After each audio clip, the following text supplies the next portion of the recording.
ঈদের আনন্দ এখনও কাটেনি। শুভেচ্ছা, ভ্রাতৃত্ব আর ভালোবাসায় ভরে উঠেছে প্রতিটি মুখ। বাগেরহাটের শরণখোলায় এতিম শিশুদের সাথে ঈদ পুনর্মিলনী অনুষ্ঠানে যোগ দিলেন বাগেরহাট জেলা বিএনপি নেতা ও বাগেরহাট ৪ আসনে বিএনপি থেকে মনোনয়ন প্রত্যাশী কাজী খায়রুজ্জামান শিপন।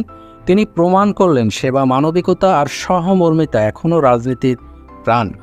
সোমবার দুপুরে উপজেলার আন্দা ইউনিয়নের কদমতলা গ্রামের মরহুম ছোট হুজুর রহমাতুল্লাহ আলাইহের হাফিজিয়া মাদ্রাসা ও এতিমখানায় এ পুনর্মিলনী অনুষ্ঠিত হয়।